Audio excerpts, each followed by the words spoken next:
All right, guys, so we are back now. We're gonna take it on a little bit more of a drive, get a little bit more feel for the car, do kind of an extended drive review. All right, let's roll. When you put the car in drive, the parking brake stays on, which is a nice feature. And once you hit the gas, it just disengages the parking brake. That's how all parking brakes should work. Kind of surprised they don't.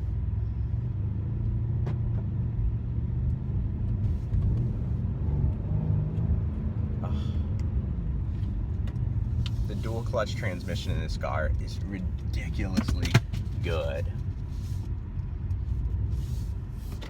It's just an absolute joy. We're gonna check out that engine in a little bit. But every line on this car just screams German muscle car. And I mean, that's truly what this car is. So that actually makes sense. This car has the upgraded rims. The C63S, which gives you a bit more power.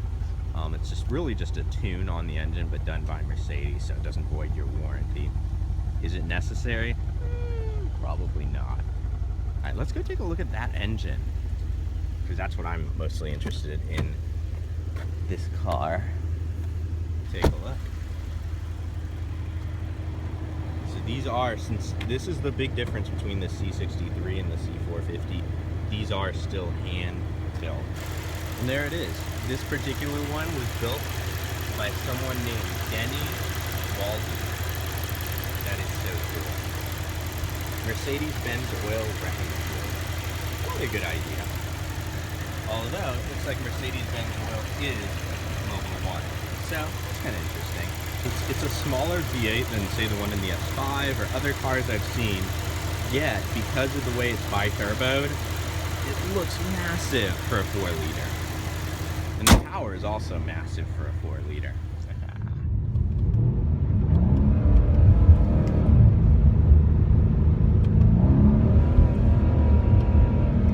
Yeah, that sound is incredible. I try to turn down the fan on the AC here so you actually get to hear it.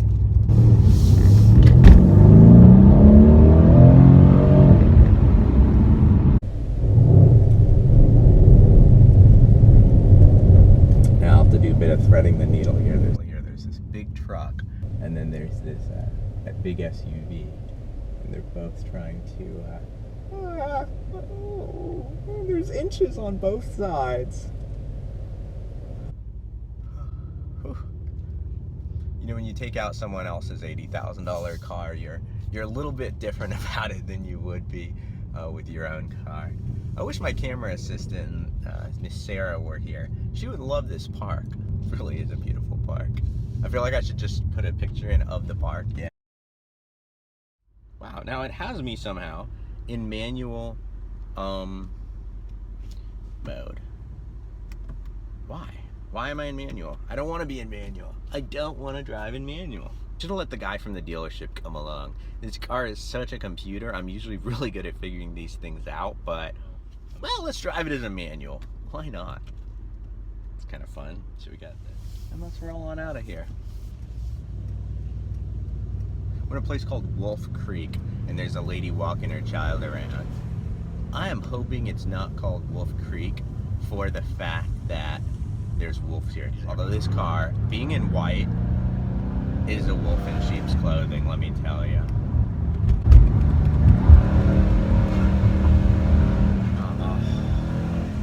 No matter how hard I try to keep my neck forward when I give this car a little power, my neck fails me every time.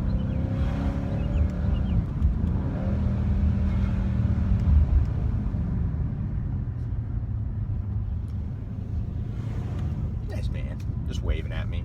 Also a Mercedes driver, I don't know if you can see that.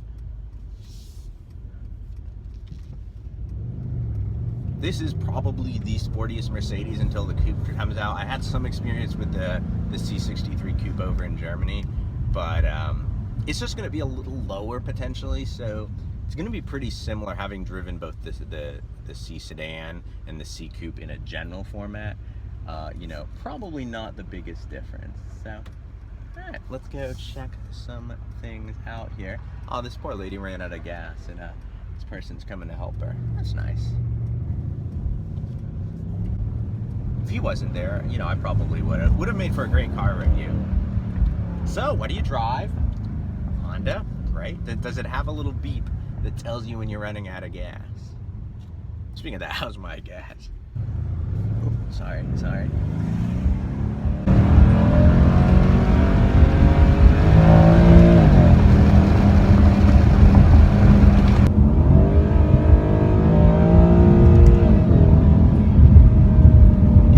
Surprised with the big V8, and I don't mind it. It's actually very European, very NASCAR-ish. It's more of a higher pitched exhaust. I thought it would be more of a deep burble, seeing as this one still does have the V8. That was probably the first thing that surprised me about this car. It's great when you're shifting it manually. A lot of cars will just upshift you automatically, or actually just leave you right in, you know, red line when you are in manual mode. This one will just, on the display, put a big red up. It's very vigorous about it, because I'm assuming you probably, when you're redlining it that much, it's more for show, and just you're not getting, you know, the optimum amount of power. So when it goes up, you should shift up.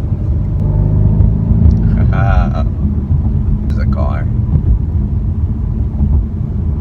Whatever people say, like, cars are dying, cars are dead, turbocharging, blah blah blah, is killing cars.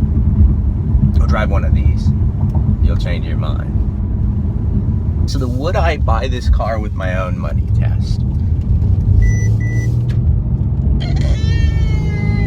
Here's why I would be hesitant on that. Because I don't track that much anymore. And the roads around here are just extremely straight. I would probably get, you know, a sport suspension on a car. They're curvy enough that, you know, you'd want that. But around here, that you can't utilize it to its full potential.